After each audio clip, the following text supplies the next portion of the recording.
Griggs, and I'm here to talk to you about the Rolestorming technique that combines role-playing and brainstorming.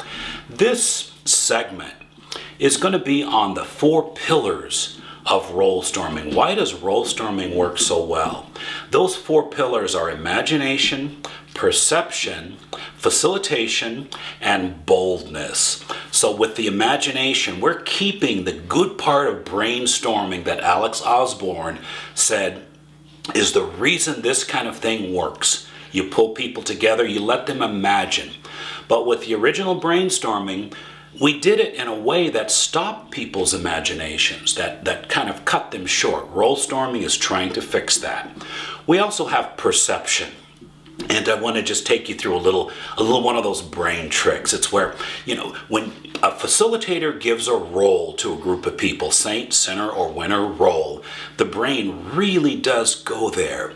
And to just demonstrate that, I've got a lemon and I've got a wedge. I'm guessing those of you watching don't have a lemon on hand.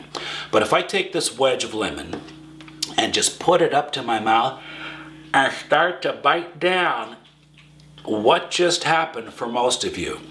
Now, you probably don't have a lemon in your hand, but just the visual, just the suggestion told your brain that certain things should start happening. That's what's happening in Rolestorming when you take a role and ask people to come up with ideas based on that role.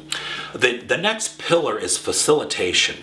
And here's where we need an adult in the room. We need a facilitator that has studied some of the topics we've covered in the other videos, some of the things we cover in the certification program. We need serious, good facilitation. We say that you build creativity on top of structure, not just wide open creativity. It tends to get off task.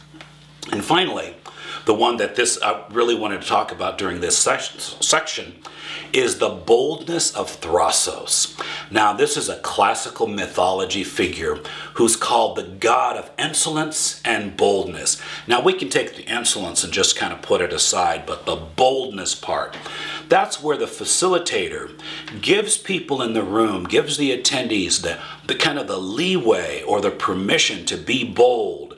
That helps us get the shy people to speak up during Rolestorming sessions.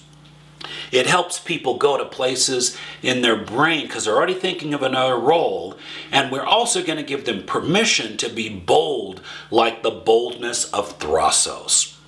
You put those 4 pillars together, and you've got something that's going to last as it creates ideas and teaches people how to do things after the session with those ideas.